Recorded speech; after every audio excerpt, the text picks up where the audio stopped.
Hello বন্ধুরা, welcome to খাজানা blogs. আমাদের যাত্রা আজকে শুরু হলো। আজকে আমরা যাচ্ছি টাকি, দুজনেরই ফার্স্ট টাইম। এই গাড়িতে 8:25 উঠে পড়েছি, আমাদের গাড়ি।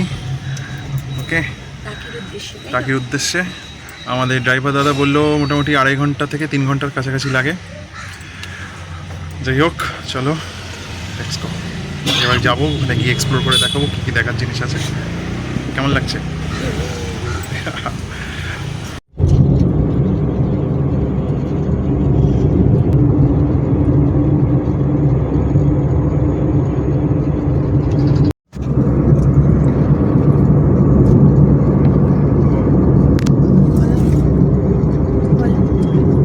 আমরা অ্যাকচুয়ালি ঘটকপুকুর হয়ে বাসন্তী হাইওয়ে দিয়ে আমরা যাচ্ছি টাকি।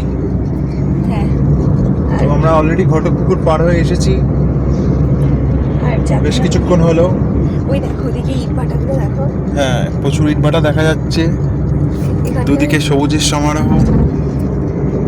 সিনিক বিউটিটা দারুণ, তাই না? কি সুন্দর ওদিকটা। আর বাসন্তী হাইওয়েটা একটাই লেন, হ্যাঁ দুটো লেন আর কি, মানে একটাই লেন বলতে পারিস। একটা এইদিকে যাবো, এইদিকে আসা। ইয়েস।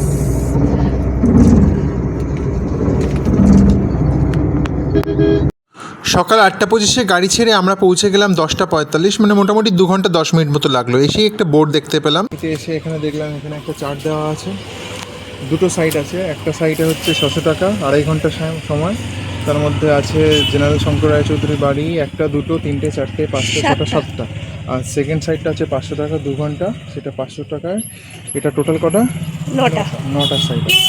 আমরা প্রথম সাইডটা করব, কারণ আমাদের হোগলা বনটা দেখার ইচ্ছা আছে, তাই তো? আচ্ছা, এবার দুটো সাইড যদি হয় তাহলে পুরো 4 ঘন্টা 4.5 ঘন্টা লেগে যাবে। আরও যদি 1 ঘন্টা বাড়তি লাগে তাও আমরা দেব। আচ্ছা আচ্ছা, এবার দুটো সাইড মিলে কি 1000 টাকায় সম্ভব?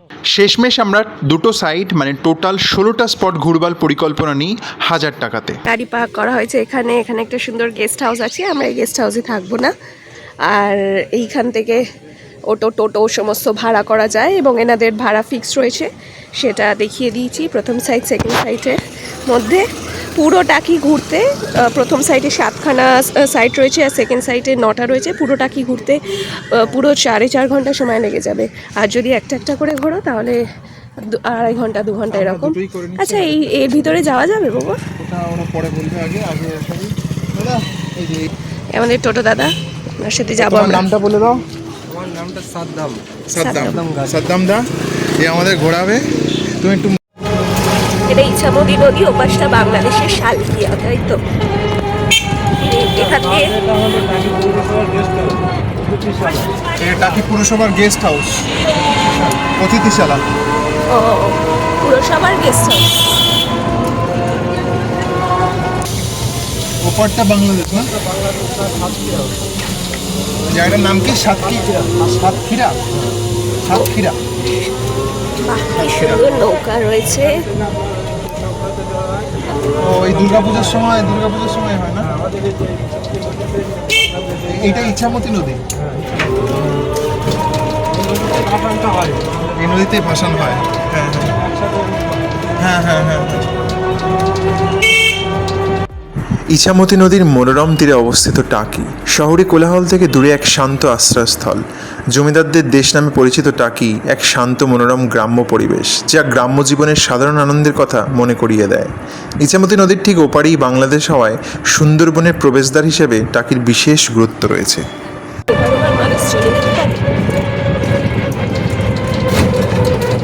আচ্ছা, ওপারে বাংলাদেশ থেকে তো সাঁতার কেটে গিয়ে মানুষ চলে যাবে গো? না স্যার, ওটা একদমই না। বা ওপার থেকে ওই পারে চলে আসতে পারে তো? অসম্ভব না? আমরা ঢুকছি মিনি সুন্দরবন।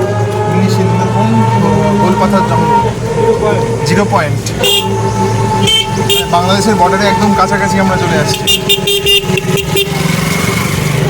আচ্ছা, আমাদের প্রথম স্পটটা কি দাদা? জেনারেল শঙ্কর রায়চৌধুরীর বাড়ি আমরা প্রথম যাব।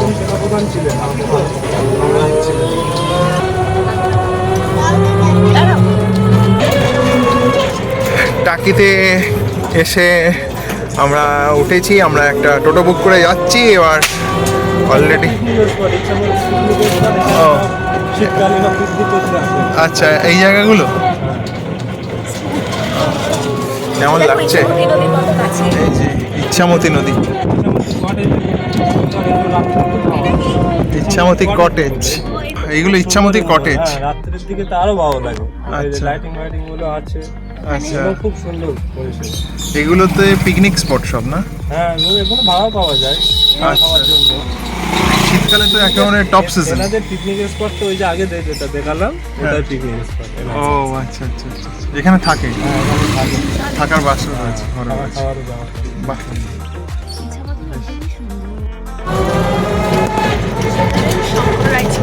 প্রাক্তন সেনাপতি, সেনাপ্রধান। হ্যাঁ, গানের বক্সের ওই যে যে বিসর্জন বইয়ের যে শুটিং হয়েছে, বিসর্জন বইয়ের কৌশিক গাঙ্গুলি। কৌশিক গাঙ্গুলি যে গানের বক্সের শুটিং করেছে ওই বাড়িটাতেই হয়েছে।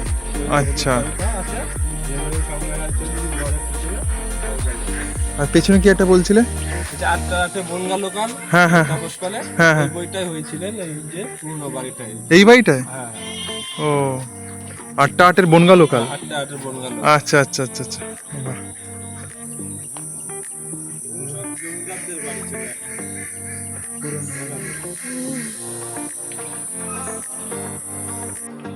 ভারতের প্রাক্তন সেনাপ্রধান জেনারেল শঙ্কর রায়চৌধুরীর পৈতৃক বাড়িটি পশ্চিমবঙ্গের ঐতিহাসিক নদী তীরবর্তী শহর টাকিতে অবস্থিত, স্থানীয়ভাবে আদিবাড়ি নামে পরিচিত। এই বাড়িটি প্রায় 400 বছর ধরে উদযাপিত হয়ে আসা এক জমকালো দুর্গাপূজা আয়োজনের জন্য সবচেয়ে বিখ্যাত। সম্পত্তিটি রায়চৌধুরী পরিবারের, যারা একটি বিশিষ্ট জমিদার পরিবার, এবং এই অঞ্চলে তাদের বংশধারা বহু প্রজন্ম ধরে চলে আসছে। আর গয়নার বাক্স শুটিং হয়েছিল ওই বাড়িটায়, ওই তো হলুদ বাড়িটা। এইখান দিয়ে যাওয়া যায়, এখানে যাওয়া যায়।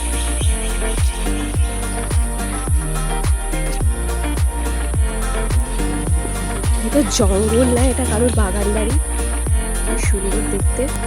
ওইদিকে আছে উত্তর 24 পরগনার বসিরহাট মহকুমার ভারত বাংলাদেশ সীমান্তে ইছামতির পাড়ে টাকি পুরসভার 2 নম্বর ওয়ার্ডের সৈয়দপুর, সেখানেই আগে জমিদারি করতেন রায়চৌধুরীরা। কি সুন্দর না বাড়িটা, ও মা।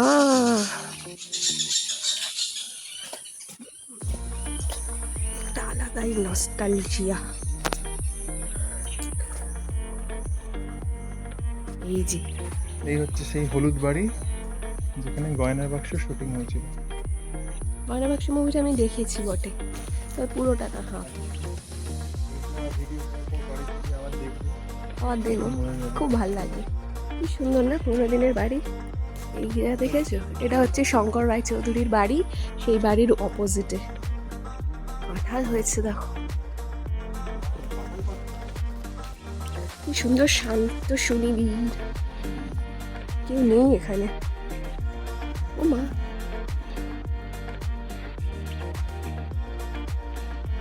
এখানে কেউ না কেউ তো থাকে এখনো, এখনো আছে। আমি তো ওখানে জামা কাপড় মেলে থাকতে দেখলাম। এই দেখো, এটা হচ্ছে কি সুন্দর, দেখো তুলসী মঞ্চটা, আর তুলসী মঞ্চের পাশের ওই আর ওই সামনে সিঁড়িটা। দুর্গা দালান রয়েছে। এ দেখো গাছটা কি সুন্দর প্রোটেক্ট করে রেখেছে, আমার সব ভাল লাগছে। এদিকে কে থাকে?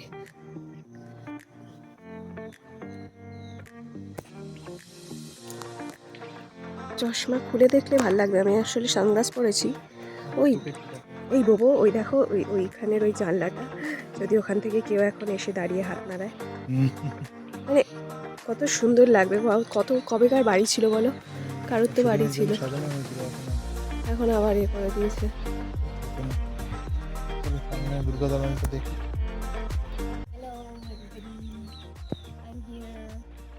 চশমা পরে না, চশমাটা পরেছি গরমের জন্য, কিন্তু চশমাটা খুলে দিলে আমি একটু বেশি সুন্দর দেখতে পাবো আশপাশটা। তো টুকি আর আমি এই মুহূর্তে দাঁড়িয়ে আছি জেনারেল শঙ্কর রায়চৌধুরীর বাড়ির ঠিক পেছনে। আমরা ঠিক এই গলিটা দিয়ে এবার টুকি একটু এগো, দালান, দুর্গা দালানের দিকে এগিয়ে যাব। এখানে দুর্গাপুজো হয় প্রত্যেক বছর, খুব জমজমাট হয়।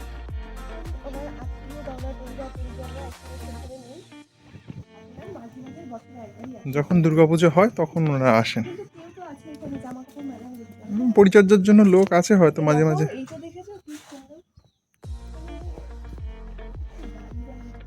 পুরো বাড়ির মতো হয়ে গেছে। শঙ্কর রায়চৌধুরীর বাড়ির এই পূজা কয়েকশো বছরের পুরাতন। কথিত এই বাড়ির কেদার রায়চৌধুরী পুজো শুরু করেছিলেন, সেখান থেকে এই পুজো চলে আসছে। আজও রাজ্য তথা দেশের বিভিন্ন প্রান্ত থেকে পর্যটকরা টাকি বেড়াতে এলে ভারতের প্রাক্তন জেনারেল শঙ্কর রায়চৌধুরীর বাড়ি প্রদর্শন করে যান। বাড়িটির সর্বত্র প্রাচীনত্বের ছোঁয়া পাওয়া যায়। আর কথিত আছে দেবী বিগ্রহ তৈরি থেকে শুরু করে রং হওয়া পর্যন্ত কাপড় দিয়ে ঢাকা থাকেন এই দালানেই। খুব ভালো। কিছু কর্মচারী আছে, সড়ক এটা পুরোটাই ওনার বাড়ি। নাগপঞ্চমী, এই গাছটা থেকে অনেক ঔষধ তৈরি হয়।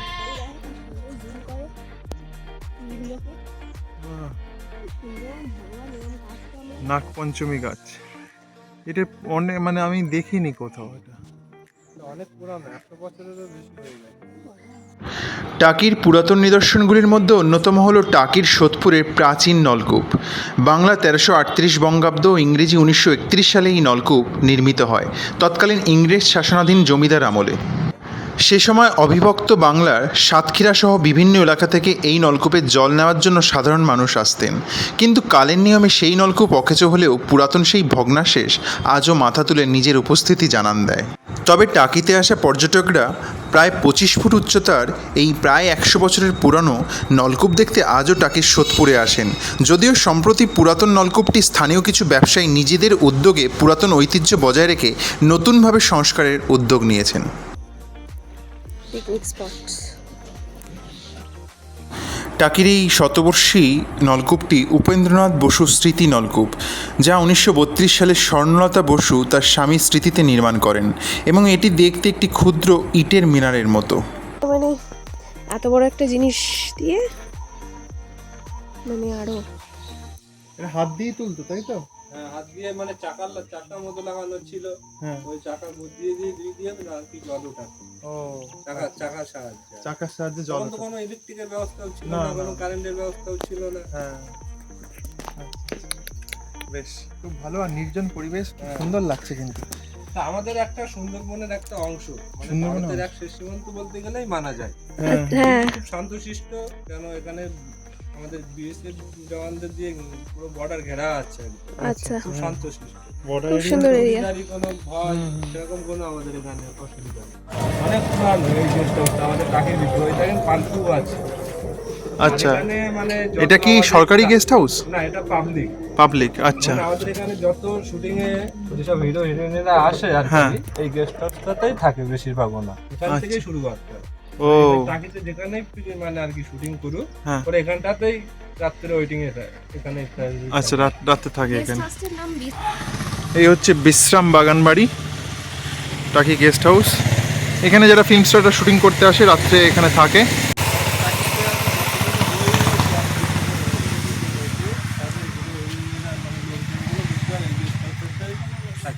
আচ্ছা আচ্ছা আচ্ছা, বিশ্রাম বাগান বাড়ি। আর যে বিসর্জন বইয়ের যে মুভি বলছিলাম না, বিসর্জন, হ্যাঁ, যে আবিরের আর আপনাদের ওই যে ওই বাড়িটাই, এই যে সামনে ওখানটাতে যাবো। আচ্ছা চলো। এই যে এটাই সেই পথ। ও এই সেই পদ্মার বাড়ি। আরে এই তো নায়িকাই আসছে। এই আমরা এখন এসে পৌঁছেছি বিসর্জন বাড়ি শুটিং হয়েছে যেখানে বাড়িটা রাখা। বিশ্রাম বাগান বাড়ির ঠিক সামনে এগোতেই আমরা বাংলা সিনেমা বিসর্জনের শুটিং স্পটটি দেখতে পেলাম। বুনো ঝোপঝাড়ে ভরা এক জঙ্গলের মাঝখানে ছিল একটি ছোট জীর্ণ কুঁড়েঘর। সিনেমাটিতে এই কুঁড়েঘরটি নায়ক নায়িকার বাসস্থান হিসেবে দেখানো হয়েছিল, যেটি ছিল বাংলাদেশের পদ্মার বাড়ি। বিসর্জন মুভির পদ্মার বাড়ি যেটা দেখেছিল সেটাই বাড়িটা দেখানো হয়েছিল, পদ্মার বাড়ি। হ্যাঁ হ্যাঁ হ্যাঁ,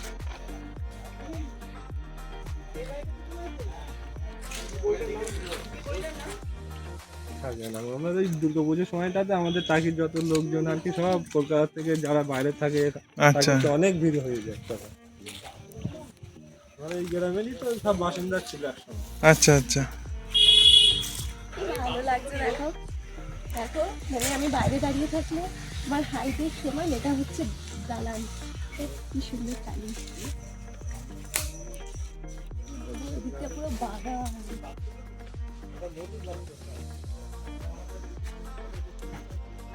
এই যে আরেকজন শুটিং করতে এসছে।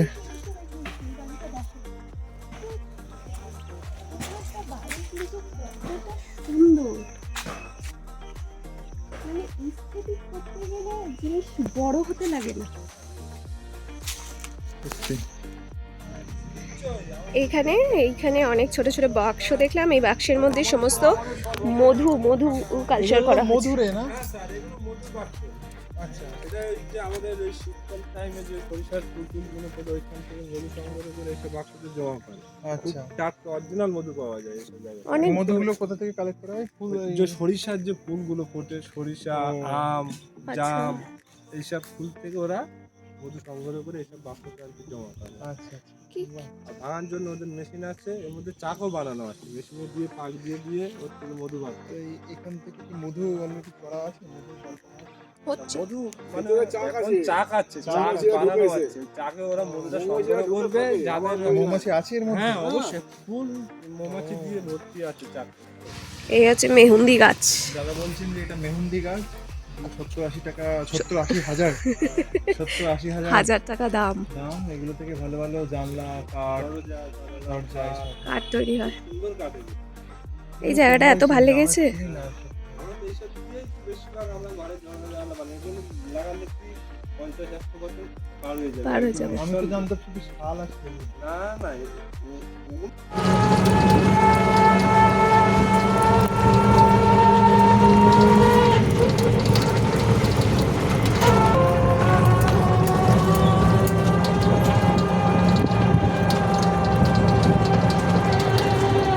গ্রামের রাস্তার মধ্যে দিয়ে ঘোরা একটা আলাদাই আনন্দ বলো। এত বড় অথচ এই জায়গাটা কি সুন্দর ঠান্ডা।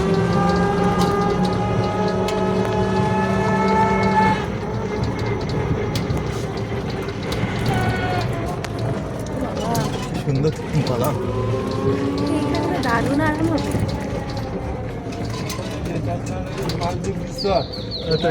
খাবারের ব্যবস্থা আছে খুব সুন্দর। আর দুধগুলো আপনার সবগুলো জলের উপরে আছে। আচ্ছা, দিয়ে যেতে হবে। সাইকেল দিয়ে জিপ লাইন, প্যাডেল বোট সব কিছু আছে, অনেকগুলো আছে। আচ্ছা, এটা খুব বড় এরিয়া। তো এখানে বলতে আর কি ভালো লাগে। তো দারুণ। রাত্রে খুব সুন্দর ওটা দেখার জন্য, অনেক ভিড় হয়ে যায় রাত্রে। টোটো না, এটা ভ্যান। এটা ভ্যান, এই যে ভ্যানে করে। হ্যাঁ। মোট 30 নেবে, 3 জন হলে 10, হ্যাঁ। 2 জন হয়েছে 15-20 টাকা যেতে 30 টাকা আসছে। ওকে। আমরা ঘুরছি এখন ওই প্রোগ্রাম মিনি সুন্দরবন, রাইট? আরে ওখানে একটু ছোট ভিডিও করেছিলাম, ওটা করা যাবে না, তাই ডিলিট করে দিয়েছি। আমাদের নিজেদের আধার কার্ড নিয়ে আসতে হবে। মিনি সুন্দরবন।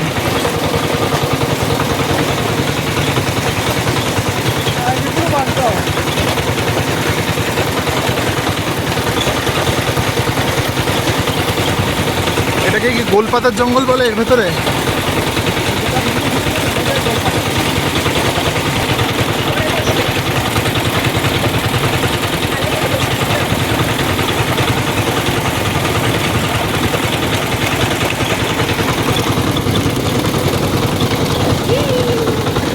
সামনেটা দেখো, সামনেটা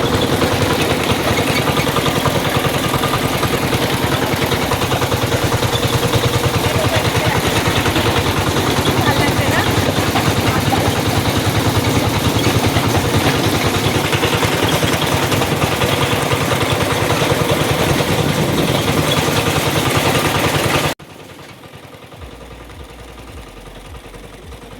সুন্দরবনে আমরা এবার এন্ট্রি নিচ্ছি।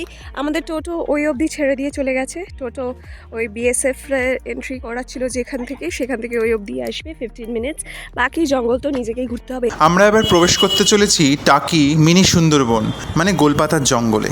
এই প্রবেশ করার আগে কিছু নিয়ম বিধি রয়েছে। প্রবেশ করবার সময় নিজেদের আইডি কার্ড জমা রাখতে হয়েছিল, একজনের হলেই হবে। আমি সেটা আধার কার্ড দিয়েছিলাম, কিন্তু সেই জায়গার ভিডিও স্ট্রিক্টলি প্রহিবিটেড, ভিডিও নেওয়া যাবে না, তাই ভিডিও করে দেখাতে পারেনি। এই গোলপাতা বনে কর্তৃপক্ষ গোলক ধাঁধার মতো করে একটি কংক্রিটের সেতু নির্মাণ করেছে, যা আপনাকে বনের চারপাশ ঘুরিয়ে নিয়ে যায়। সুন্দরবনে যাচ্ছে। সুন্দরবনে আমি কোনোদিন যাইনি, তবে এখন এখানে চলে এসেছি, which is মিনি সুন্দরবন। কারণ সুন্দরবন তো এই জায়গাটা জুড়েই না, পুরোটাই একটা পার্ট এখানে আছে। গাছগুলো শুনেছিলাম সুন্দরী গেওগড়ান, কোনোদিনও দেখিনি। যদিও এটা সুন্দরী গেওগড়ান নয়, কিন্তু গাছগুলো এখানে হোগলা গোলপাতার গাছ আছে, ঠেসমূল আছে সুন্দরী গাছের। এই কংক্রিটের সেতুটি বানানোর হেতু হলো যাতে আপনি কর্দমাক্ত কাদা বা হাঁটু সমান জলের ওপর দিয়ে না হেঁটে প্রকৃতি উপভোগ করতে পারেন। আপনি একটি নিরাপদ উচ্চতা থেকে চারপাশের দৃশ্য উপভোগ করার সুযোগ পান। ও দান করা গাছ আছে এখানে, ফুল ফুল হয়ে আছে। এই দেখো আমার তো মনে হচ্ছে বাঘ আবার হাঁপিয়ে না পড়ে। ঘাম। গাছ এখানে নেই। এই সেই দেখো, এই দেখো নিচের গাছগুলো বৃক্ষ আছে, সবই। হ্যাঁ, এখানে ঢুকবার আগে বিএসএফ কর্মীরা আপনার পরিচয়পত্রে একটি নম্বর দেবেন এবং আপনাকে মনে রাখতে হবে যে ফেরত দেওয়ার সময় তাদের খুঁজে কার্ডটি ফেরত দেওয়ার জন্য আপনাকে সেই নম্বরটি উল্লেখ করতে হবে। মনে রাখবেন যে প্রত্যেক ব্যক্তিকে তার পরিচয়পত্র জমা দিতে হবে, এমনকি আপনি দলবদ্ধভাবে বা সপরিবারে ভ্রমণ করলেও প্রত্যেককে তার পরিচয়পত্র জমা দিতে হবে। এটি করার কারণ হলো গোলপাতা বন এবং সংলগ্ন গ্রামগুলো বাংলাদেশের ভূখণ্ডের খুব কাছাকাছি অবস্থিত। ভাটার সময় এক পর্যায়ে দূরত্ব 150 মিটারেরও কম থাকে। এটি ভারতীয় অংশের শেষ চেকপয়েন্ট এবং বিএসএফ কর্মীরা গ্রামের ভেতরে বা গোলপাতা বন এলাকায় কাজ করে না, তাই দিনের শেষে তারা নিশ্চিত হতে চায় যে আগত পর্যটকরা যেন ফিরে যাচ্ছে। শো করে আওয়াজ পাচ্ছি কিন্তু। আচ্ছা, এবং এই জঙ্গলে প্রবেশের আগে প্রবেশপথ পর্যন্ত কোনো গাড়ি প্রবেশের অনুমতি নেই। মোটর ভ্যান যাত্রীদের প্রবেশপথ পর্যন্ত পৌঁছে দেয়। অত্যন্ত অসহ্য গরম আর বাইরে রোদের তেজ, তার মধ্যে এই গাছপালার ছাওয়ায় চলতে বেশ সুন্দর লাগছিল। যেই পথটি শ্বাসমূলযুক্ত গাছপালা সমৃদ্ধ ঘন ম্যানগ্রোভ বনের মধ্য দিয়ে চলে গেছে। এইখানে এসে দুটো শাখায় পথ বিভক্ত হয়েছে, একটি বনের গভীরে চলে গেছে আর অন্যটি নদীর তীরে গিয়ে মিশেছে। আচ্ছা, এইখান থেকে এই বসার জায়গা থেকে একটা রাস্তা এইদিকে চলে যাচ্ছে আর একটা রাস্তা এইদিকে চলে যাচ্ছে। এবার টুকি বলছে ওইদিকে লোকের আওয়াজ পাওয়া গেছে। চলো। এই দেখো, এই দেখো, জুম করো, জুম করো, শ্বাসমূল দেখতে পেয়ে গেছি। হ্যাঁ, ওই তো ছোট ছোটবেলায় ছোট যা ছোট পড়েছিলাম তা দেখতে পেয়ে গেছি। ওই তো ছোট ছোট শ্বাসমূল, ওই যে। নিউম্যাটোফোর্স বলে এগুলোকে। মাটি লবণাক্ত হওয়ার কারণে মাটিতে অক্সিজেনের অভাব হয়, সেজন্য কিছু মূল মানে অভিকর্ষের বিপরীতমুখী হয়ে হ্যাঁ, বাতাসে থেকে অক্সিজেনের জন্য উঠে আসে। So that is that. এগুলোকে ইংলিশে ওই যে ছোট ছোট ছোট ছোট। বাংলায় শ্বাসমূল। হুম।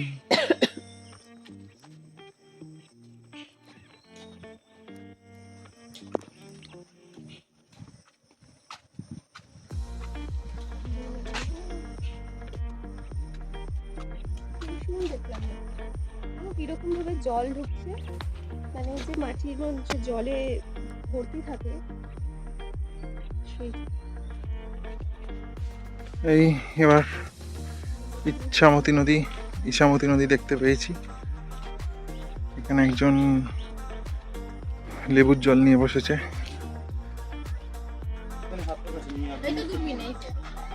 এই যে লেবু জল খেলে এই দূরবীন দিয়ে দূরে দেখতে পাওয়া যাবে। ফ্রি। কি দেখবো ওপার থেকে কেউ আসছে কিনা? আচ্ছা আচ্ছা, ওপারের জায়গাটার নামটা কি? সাতক্ষীরা জেলা। ওকে, গ্রামের নাম কি বললে? হরদদাহ। একটা দূরবীন নিয়ে নিয়েছি, এখানে তিনটে ছিল, ওদিকটা দেখবো। চশমাটা খুলে ফেলি। এইভাবেই তো কি বাবা, আমার তো একটা চোখ দুটো চোখ একটাতে চলে আসছে। উল্টো উল্টো উল্টো উল্টো। আচ্ছা, এইভাবে দেখে। হ্যাঁ, কি দেখতে পাচ্ছিস? তুমি একটা ব্লগ করে নাও, তারপর ভিডিওতে রিপোর্ট করে দেব। এই আমাদের জন্য লেবু অরেঞ্জ মিশ্রিত জল এসছে। এই আমি নিয়েছি দূরবীন। জঙ্গল দেখতে পাচ্ছি।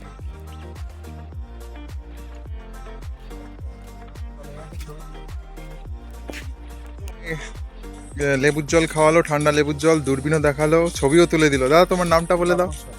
তপন সরকার। বাপন সরকার। ওকে, আচ্ছা, নিশ্চয়ই নিশ্চয়ই।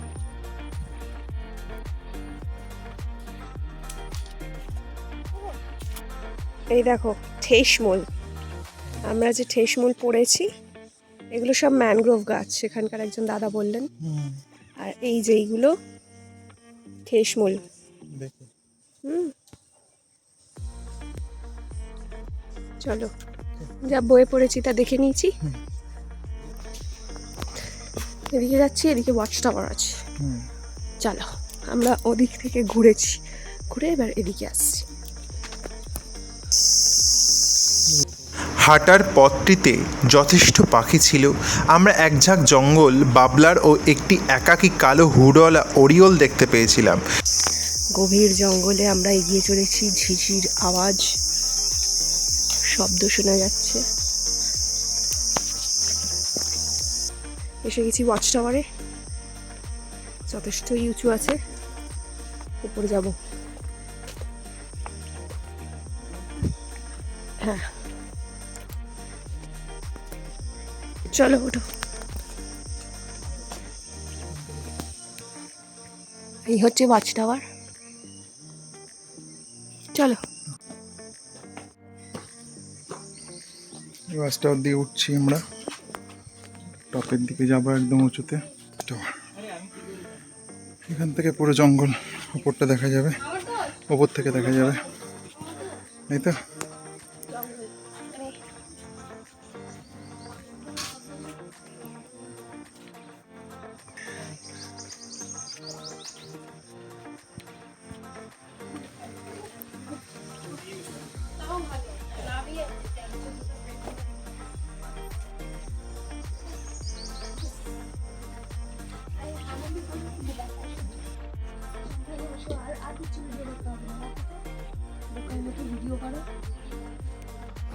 এসেছি এখন টাকি মালদ্বীপ রিসোর্টে। এই যে এই রিসোর্টটা এখানকার একটা খুবই স্পেশালিটি কিছু আছে। এখানে ওয়াটার পার্ক আছে, 10টা থেকে 5টা অবধি খোলা। তো আমরা এন্ট্রি নিচ্ছি, এই ভিতরে রয়েছে প্রবেশ মূল্য 20 টাকা করে। এখানে দেখো টাকি মালদ্বীপ রিসোর্ট, এখানে রুম ভাড়াও পাওয়া যায়, মোবাইল নাম্বারও শেয়ার করে দিলাম।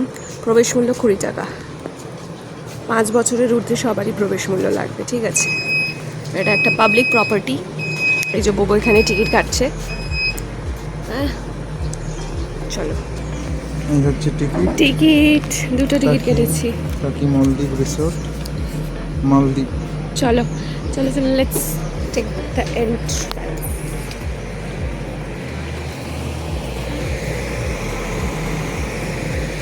রাত্রিবেলা নাকি আরো সুন্দরভাবে সাজানো হয়, সব আলোগুলো উপরে যেগুলো লাগানো রয়েছে সেগুলো জলে। আচ্ছা, থাকার ব্যবস্থা রয়েছে। ফুড আইল্যান্ড, চলো দেখে আসি।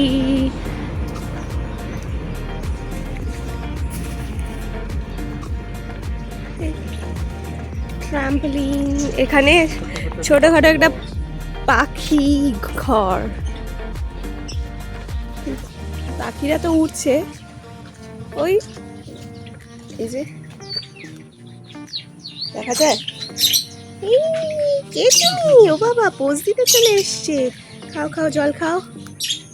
শোনা, আমি যেই ক্যামেরাটা ধরে এনেছি অমনি উড়ে এসে জল খাচ্ছি, পোজ দিচ্ছে। ও বাবা, কত অনেকেই আছে, দেখা যাচ্ছে না। ওখানে অনেক টিয়া আছে, আশা করি দেখা যাচ্ছে। আরে বাবা, এইখান থেকে এ বাবা জুম হচ্ছে না, নইলে পাখিটা দেখা যাচ্ছে আগে। চলো, এটা কি বাবু? What is this? ও, আমি ভাবছি কিছু আছে। বাহ, খুব সুন্দর। এখানে ওয়াটার পার্ক আছে, এই যে।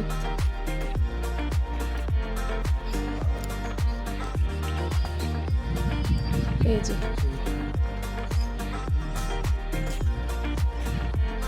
আমাদের ফার্স্ট সাইটে 7খানা স্পট ছিল, তার মধ্যে এই মুহূর্তে আমরা 5 নম্বর করছি।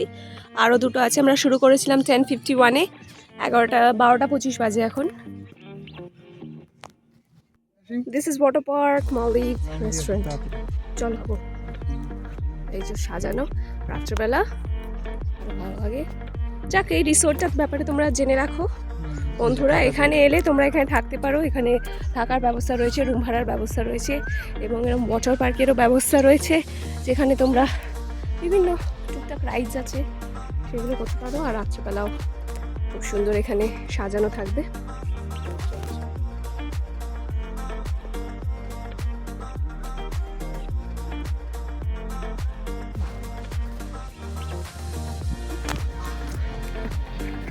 Oh, who is this? Somebody is working. চলো, রিসোর্টের এইদিকে মানে ডিজাইনটা আলাদাই, জলের উপরে থাকার জায়গা, একটা একটা করে এরকম রুম পেয়ে যাবে।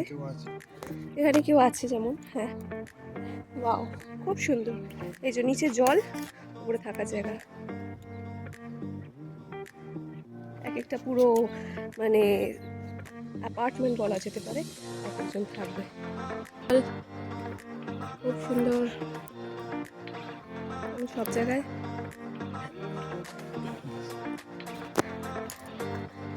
পুরো মালদ্বীপ রিসোর্টটা একটা বিশাল বড় জায়গা। তো এবার আমরা বেরোবার চেষ্টা করছি। পুল, সেকেন্ড হোটেল